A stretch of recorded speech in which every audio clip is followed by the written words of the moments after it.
As the president fights to keep the nation's focus on his jobs plan, a new crisis looms. He'll be thrust into a high-stakes showdown over Palestinian statehood when the United Nations General Assembly gathers in New York next week. The Palestinians will not and cannot achieve statehood through a declaration at the United Nations. It is a distraction, and in fact, it's counterproductive. But it's going to happen, so says Palestinian Authority President Mahmoud Abbas. With peace talks stalled, Abbas insists he'll ask the UN Security Council to give Palestinians statehood status, which the Obama administration vows to veto. That could alienate Arab allies the U.S. desperately needs. Allies who might question the president's commitment to freedom for all people in the region, given his strong stand during the Arab Spring. I think already diminished American credibility is going to be diminished further.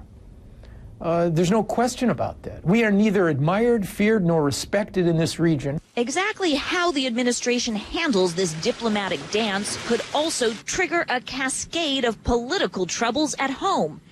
Democratic Congressman Eliot Engel of New York worries the president will lose some Jewish support because of his past rhetoric on Israel.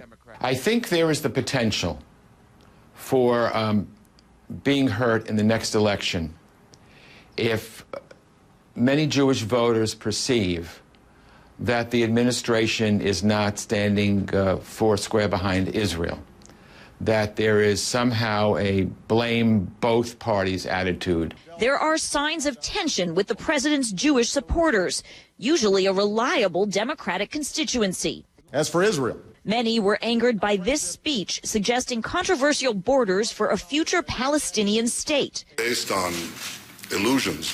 Then there was the awkward meeting in which Israeli Prime Minister Benjamin Netanyahu lectured the president in the Oval Office. And this week, a Republican won a longtime Democratic and heavily Jewish district in New York.